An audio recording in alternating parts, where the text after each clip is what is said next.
So let's begin right there. What do you think of this move, Jim? I like it a lot. I think when you mentioned the roller coaster year, 2024, first time in the bullpen, pitched really well and got a lot of appearances, 84 appearances. That's a heavy workload, low hits by pitch. Last year, he was pitching well until the end of May. Then he had his hamstring issue. When he came back, it was a little clunky, a little up and down, like you mentioned. But I like this in the sense that, he hasn't been a bullpen reliever all that much. So it's a little bit of a fresh arm, I would say.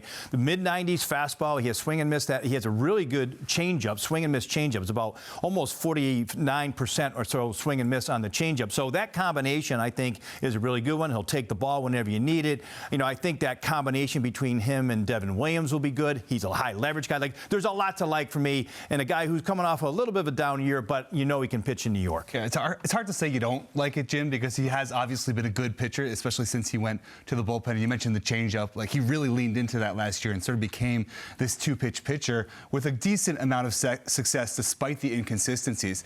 I like it mostly because the Mets needed an arm back there. They needed another leverage guy, and I was starting to wonder if it was going to happen. That being said, you replaced Edwin Diaz with Devin Williams. You replaced some of those others, the Tyler Rogers, the Ryan Helsleys, now with Luke Weaver.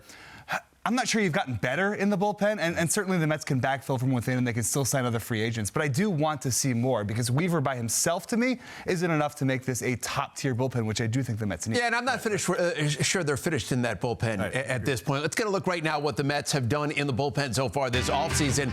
Edwin Diaz, we know, in Los Angeles with the Dodgers. All three trade deadline acquisitions this past season. Ryan Helsley, Gregory Soto, Tyler Rogers, all gone as well. And in their place so far is Weaver and his old Yankees teammate, Devin Williams. So what do you say right now? We welcome in Todd Zeile. Todd, what about you? How do you view what the Mets have done so far this offseason with their bullpen? Well, first of all, good to see you guys. I like the Luke Weaver move. I think you guys described it perfectly. The up and down season last year, I think, is eerily similar to Devin Williams because they're both sort of fastball changeup guys. They have swing and miss changeup. Devin Williams, airbender, even when guys know it's coming, sometimes can be tough to hit. But I think Weaver fell into the role last season, especially if guys looking for that changeup, being able to react to it a little bit better, lay off it, and then he had to come in with the fastball, and that was where the damage was done. So I think it's a little bit more balance out of him and utilizing that changeup when it's effective and not necessarily having to go to it all the time will make him more effective. But outside of that, I think, as Tony was saying, I think there's some additions still to be made. But don't forget, on that list, you don't show AJ Minter being back healthy and Brooks Raley, who came back at the very end of the year, being back healthy. Those two guys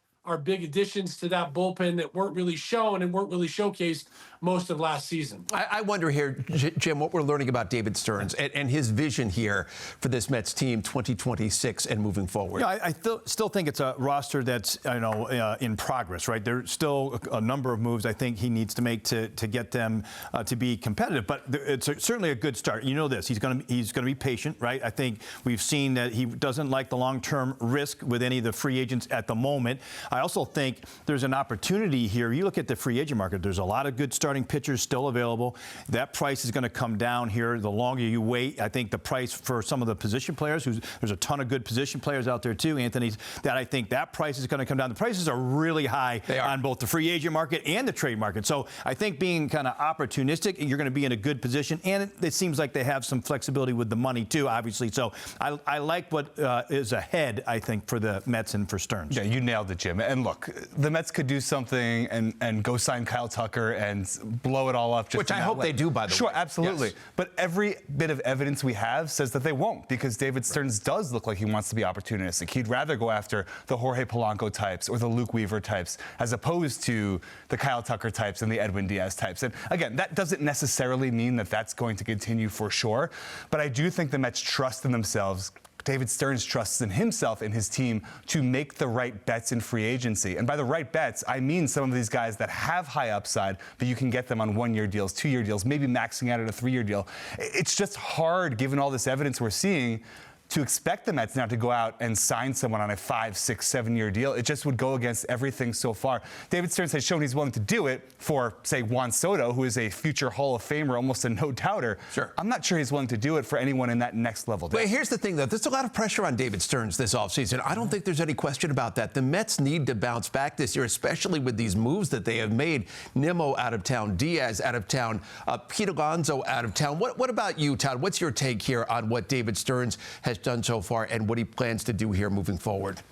Well, look, I think I've said it all along here, and you and I agree on this, that this is an emotional gut punch for Mets fans. That said, I do think that there's a very meticulous plan being executed right now. I think part of that meticulous plan that hasn't been mentioned much is that there is an impending work stoppage for the following season. And I think being disciplined, as he has always shown to be, is also thinking about the future and not wanting to put himself in a position that he could be hamstrung in the case that there's a work stoppage or there's new rules being brought into play. So I think it's a very meticulous plan. I think it's going to be something that Mets fans have to be patient with. And I think the results are really not going to be known until he shows that this team can win, and that's not going to be till mid-season next year. So I think there's going to be a lot of speculation as to what this offseason is bringing, and I think the proof is going to be whether or not this team that he puts on the field can win and can show sustainability.